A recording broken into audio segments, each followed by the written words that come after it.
Okay, hello everyone and welcome to the SwiftCase Productivity Podcast. We've got a huge crew with us today. So we'll go around the room and just introduce ourselves. My name is Adam Sykes, founder of SwiftCase, professional productivity platform. And today we've got with us, I'm Marcus Petru, senior developer over at SwiftCase. And I'm Craig McCarthy, development manager at SwiftCase. I'm Sam Eastwood, I'm a senior developer in the Hoylake office. I'm Phil Whitby, I'm just the developer.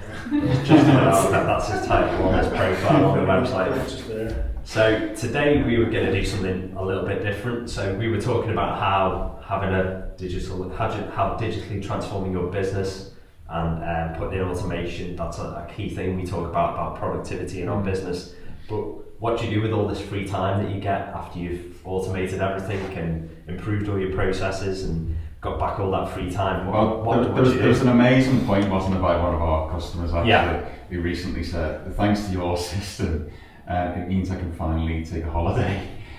So the idea was he'd be able to go abroad, and if he wanted to check what was going on at work, he could just literally lie on the beach, have a look on his phone. And it's amazing. So it did inspire us, didn't it? Really? I share his pain. I remember being when we first started out, I was up the side of a Greek mountain on a quad bike taking calls from customers. I think Probably to you. Yeah. So I do understand, like, when you've got your own business, you know, it's very hard to take a holiday and know that everything's just happening while you're away and not having to be in contact with the office. I mean, I think this year probably was the first time I didn't take a full laptop away. I mean, I still took my tablet and still had some access, but just, I didn't need my full system to be working and ready to work. So knowing that everything's been taken care of back at the office is such a relief when you own your own business and you're running your own business. It is an important thing to have. So we thought we'd kick off with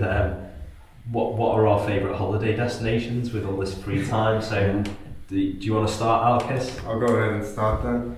Not to be biased, but Cyprus, even though I'm Cypriot. And I'm not just saying that to bring more money to the economy, which would be great, honestly.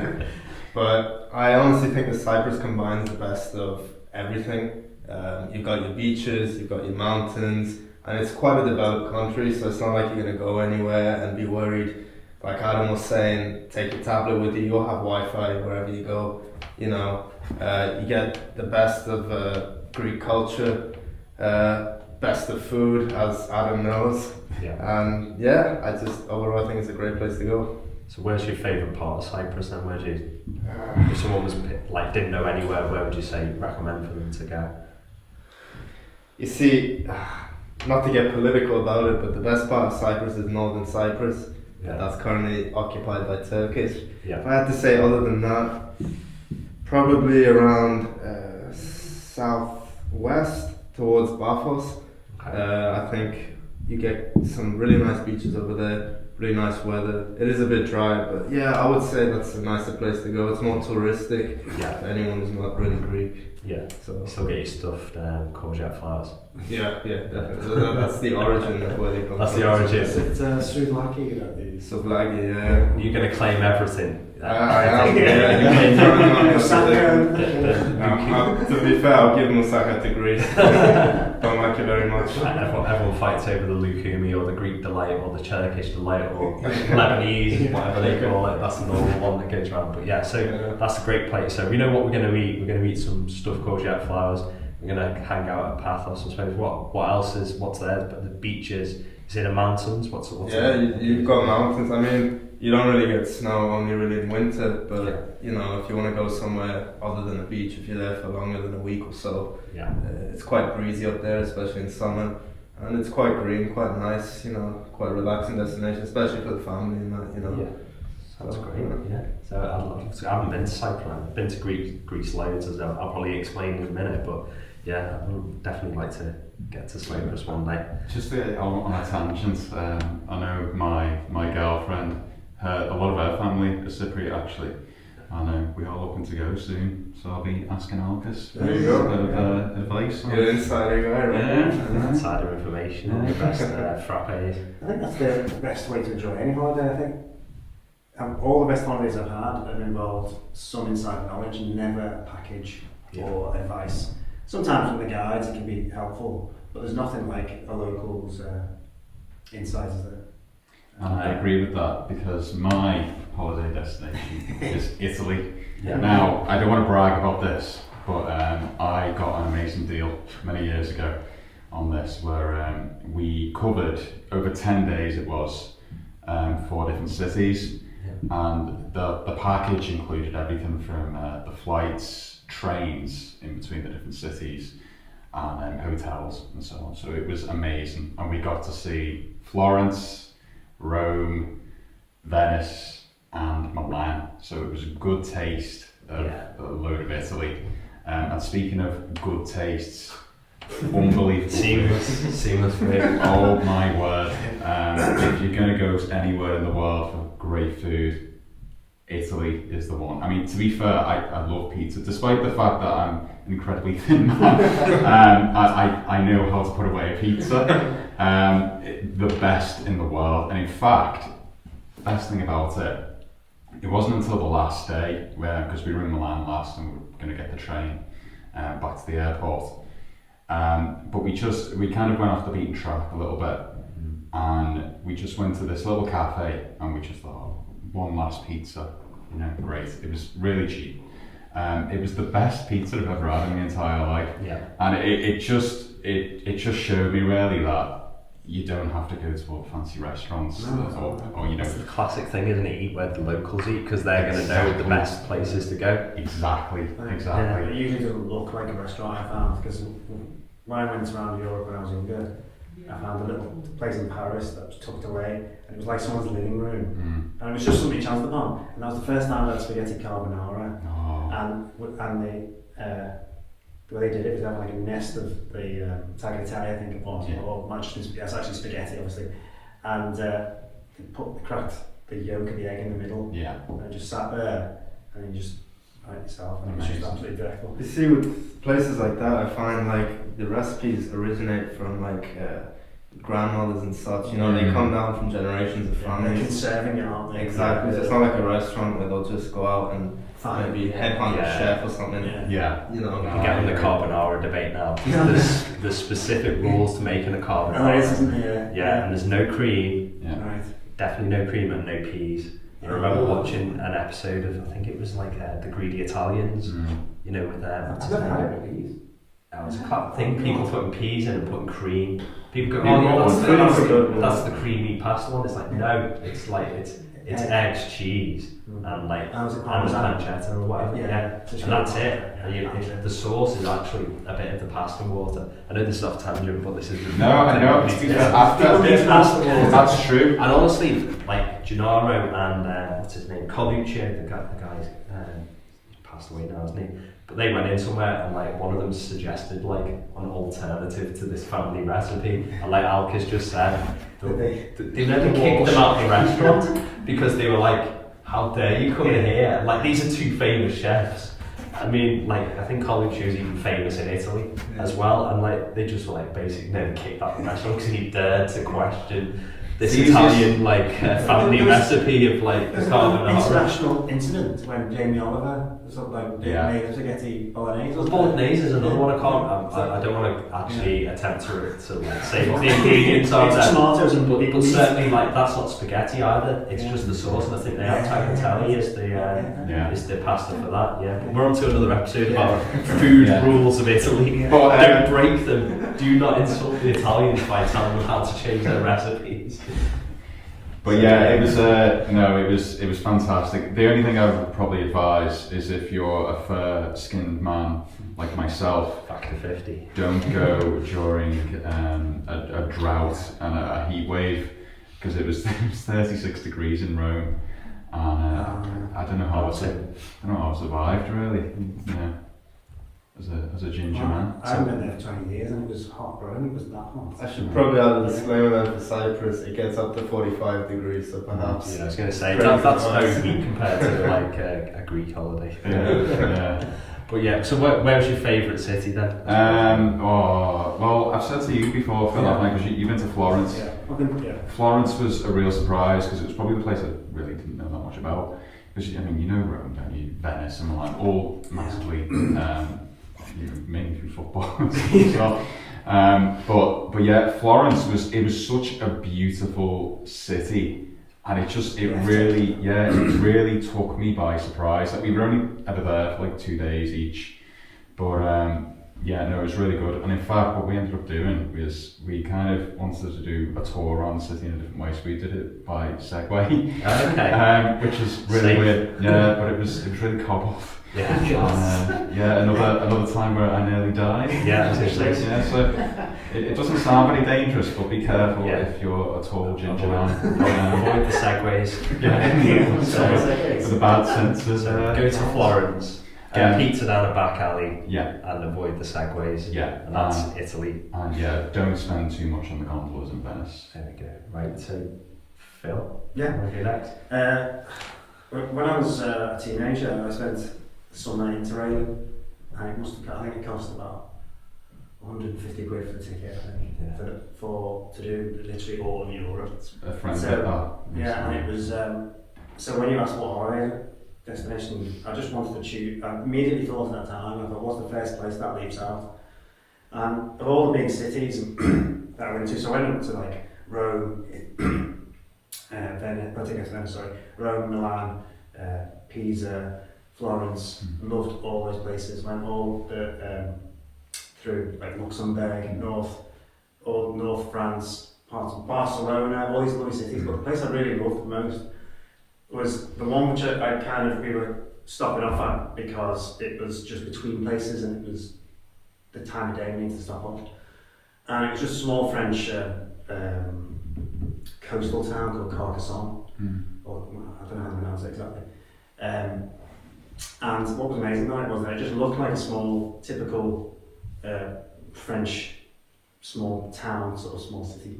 And but it has a medieval citadel on the coast that you can see from almost anywhere there. And it just looks like this incredible, real life sort of thriving Disney sort of type, not cheesy city, like completely there in totally like out of a film, right? Did you take any pictures of it? I did, yeah. I've still got them, yeah. Unfortunately, on a podcast, they're probably the loft of my parents' house. But what was amazing about it, you went in, it wasn't just walking around some ruins, it was an active, thriving citadel with bands performing in it, festivals going on. So it was like walking through a time warp of some kind and really experiencing what it was like to live in a medieval it sounds like a storybook, doesn't it? Yeah, it was incredible. It was just totally out of surprise.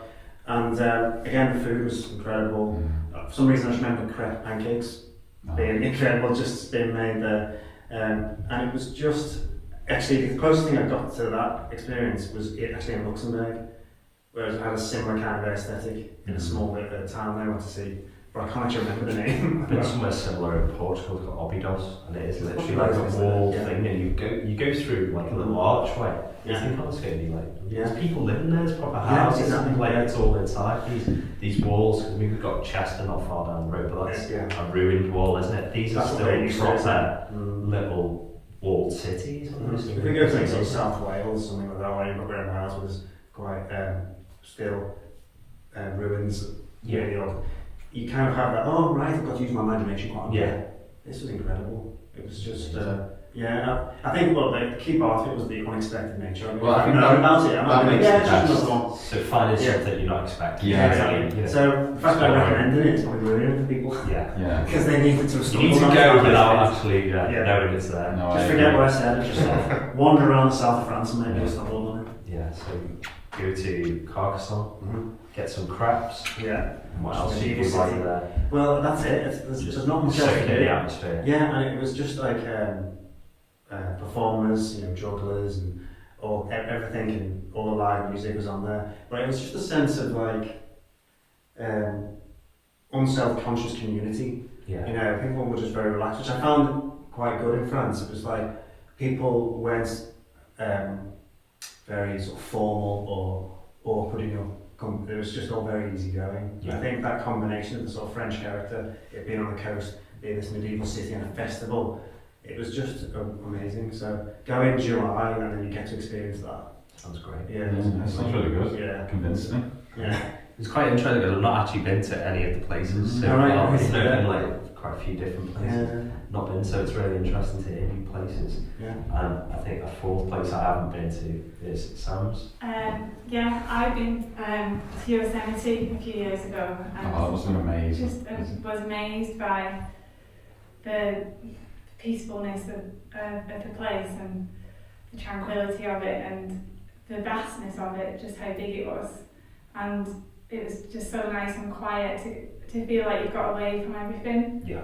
And like the walks we did were really nice, and there's a nice little hotel. Well, there's a few different hotels, but within Yosemite itself, there's a nice little lodge there.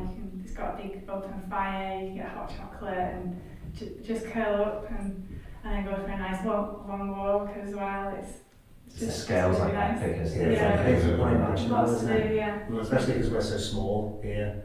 We go to the Lake District and go, oh yeah, this is nice, you know, but like that's like a postage stamp on Yeah. the moon compared to the size of Did you see that thing with the guy who climbed Yosemite Yeah, that I road? watched that the other day, yeah. Did you get up to climbing while you were there? Not to that I scale. didn't do any climbing, no. I did see people doing climbing. Bet you really enjoyed a good hot chocolate after that. Yeah, we did a long walk, and I remember we had to be aware of bears, Yeah. and we were told by the rangers what to do if we saw a bear. Is it black or brown? Is it? Because it's I different. can't remember. One you play dead and one you shout. But if you get the wrong way It was round, the you're one we going had to to be. shout at and Yeah. just look, act like we were bigger Yeah, that sounds like the safer than the one. bear, yeah. Yeah, Just try and frighten it off. But we didn't see any bears, luckily.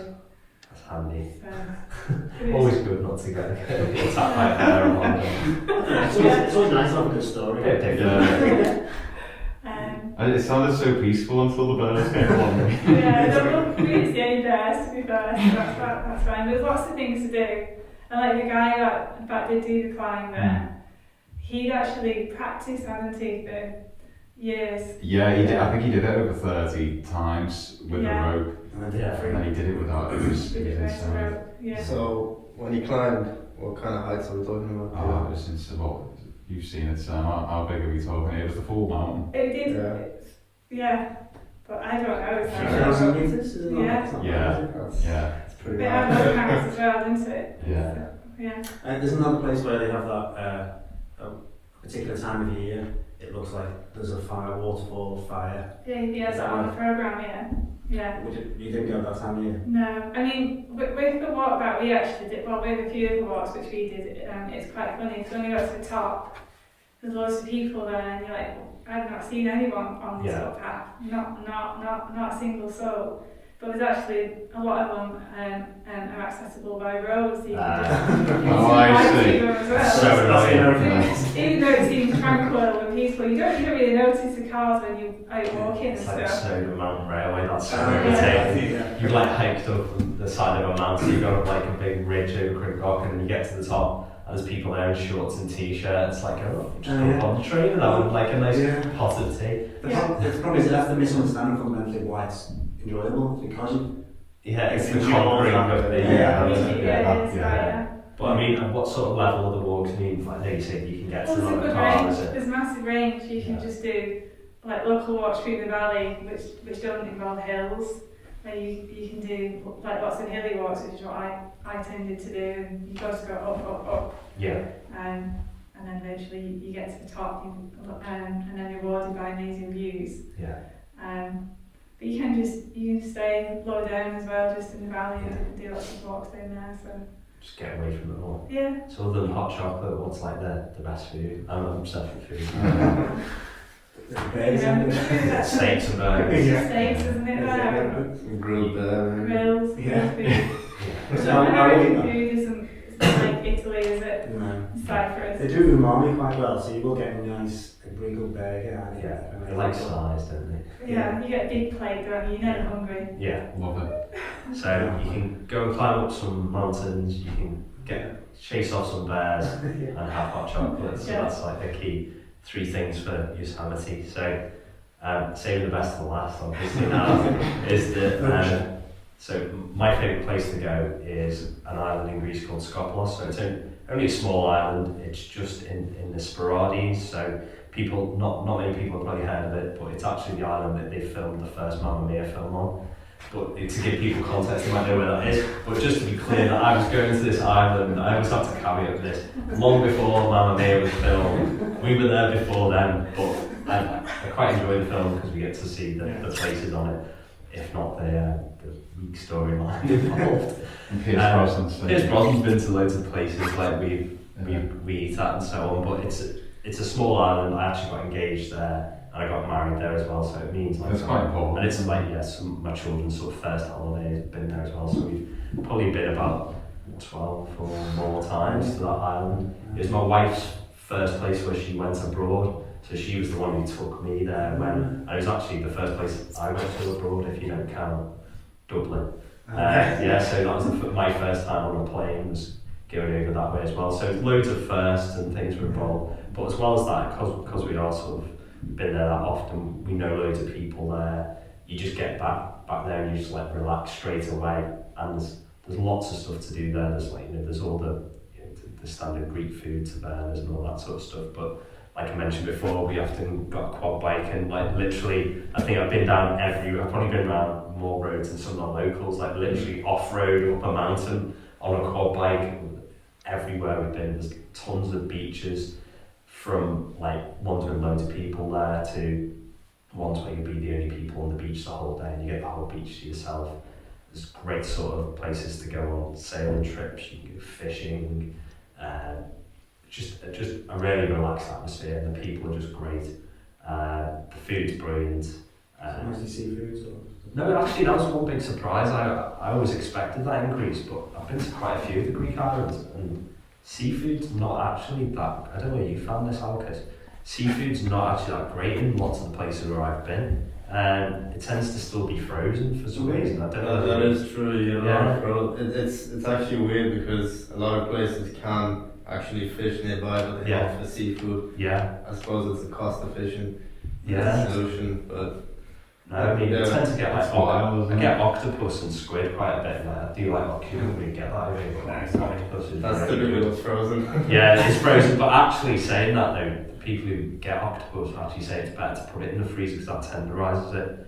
So the freeze forward process actually tenderises the octopus, which makes it better anyway. But yeah, it tends to be like, I don't know, it might be a tourist thing, but the Greeks do tend to eat quite heavy stews, even in the middle of summer. So I remember going to Athens and it being 40 degrees, and then like, what do you want? Do you want lamb stew, beef stew, or pork stew? Is like classic English winter food. Yeah, so it sounds like normal. They're like, certainly Kleftico is one of my favourites. It's like a slow roasted lamb, or like quite like they do goat quite a lot over there as well. Yeah. Quite like the goat. But yeah, I like this. There's certainly the meze type stuff is really great. So getting a bit of the stuffed courgette flowers and the fried courgettes, taramasalata, all the sort of like little bits and pieces, and the bread and stuff like that. But there's as well as sort of you can go the main town. It's got like some quite like the standard stuff you'd expect, the moussaka and all that sort of stuff. But you can go out of places. They've got some quite interesting ones that do like Greek modern cuisine. So they'll do strange cheeses wrapped in phyllo with like honey on it and stuff like. Excuse me, I'm talking too much about food. Water. But yeah, so there's some things that are a bit more interesting. But like I said, there's loads of places you go explore, loads of walks. There's loads of it's known as one of the Green Islands, so it's not that dry. It's a bit higher up, so they get quite full of pine forests and all sorts of things like that. So it's like fun, yes, it's fun. Yeah, it's just as fun. But yeah, so there's forests, there's mountains, there's sea. There's great food, great people, so and like loads of memories. So yeah, so that's what I. Well, this is my holiday. Yeah. So hopefully that's given some people some ideas of where we like to go with our free time that we've massively freed up from using great systems and improving our productivity. And it actually, in my case, I know it sounds good, but it actually has enabled me to go on holiday, to leave the laptop at home, knowing that there's one, there's a reliable team behind, but two, that I can check in and see what's going on as well. So thanks everyone for listening. So leave your holiday ideas and what you think about our holidays in the comments below. And if you have any suggestions out of these choices where I should go on holiday this year, don't forget to follow us on Twitter and let me know at SwiftCase UK. You can find us on all the social media channels though, and check us out on swiftcase.co.uk to see a few ways we can automate your business to potentially allow you to go on holiday a little bit more. I like the idea of having a binding referendum on where you go on holiday. Yes. Send Craig away. Send Craig away. Yes. But when it gets 60-40, it has to be like super majority. Super majority. Yeah. It's just to make it fair. Definitely going to go. And there's no of that. Yeah. So don't forget to subscribe and click the bell to get notifications when we add more videos. Okay, thank you everyone for listening. It's been the SwiftCase Productivity Podcast. Hopefully catch you next time. Thanks.